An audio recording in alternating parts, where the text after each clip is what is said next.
হাইকোর্টে মুর্শিদাবাদের অশান্তিতে নিহত হরগোবিন্দ দাস এবং চন্দন দাসের মামলা থেকে এবার সরে দাঁড়ালেন হাইকোর্টের বিচারপতি সৌমেন সেনের বেঞ্চ। হাইকোর্টের বিচারপতি সৌমেন সেনের বেঞ্চ এবার এই মামলা থেকে সরে দাঁড়ালো। পুলিশের নিষ্ক্রিয়তা এবং অতি সক্রিয়তার অভিযোগে মামলা হয়েছিল। এর আগে এই মামলা থেকেই সরে দাঁড়ান বিচারপতি তীর্থঙ্কর ঘোষ।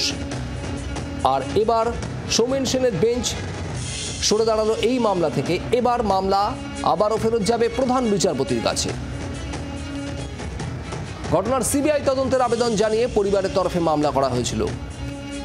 মুর্শিদাবাদে অশান্তির আবহে হরগোবিন্দ দাস এবং চন্দন দাসের হত্যা এবং এই হরগোবিন্দ দাস এবং চন্দন দাসের পরিবারের তরফ থেকেই তারা হাইকোর্টের দ্বারস্থ হয়েছিলেন। সেই মামলা থেকেই সরে দাঁড়ালো হাইকোর্টে বিচারপতি সৌমেন সেনের বেঞ্চ।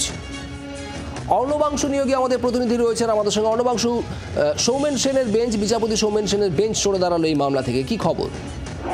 দেখো, একদমই মুর্শিদাবাদে অশান্তিতে নিহত হরগোবিন্দ দাস এবং চন্দন দাসের মামলা থেকে সরে দাঁড়ালেন বিচারপতি সৌমেন সেনের ডিভিশন বেঞ্চ।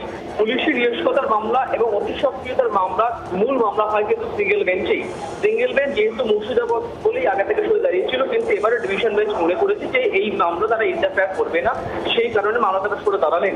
এই মূল মামলাটি অর্থাৎ পরিবারের মূল মামলাটি গেল কিন্তু প্রধান বিচারপতির কাছে। প্রধান বিচারপতি সিদ্ধান্ত নেবেন যে এই মামলাটি কে শুনবে, অর্থাৎ সিঙ্গেল বেঞ্চ শুনবে না ডিভিশন বেঞ্চ শুনবে, সেই বিষয়ে কিন্তু প্রধান বিচারপতি সিদ্ধান্ত নিয়ে কিন্তু সেই বিষয়ে নির্দিষ্ট করা সেই বেঞ্চকে অ্যাসাইন করবেন পরিবারের তরফ থেকে দায়ের করা মামলাটি।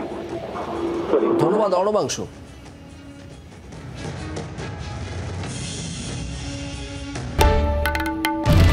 বাংলার আওয়াজ, বাঙালির আবেগ, জি 24 ঘন্টা।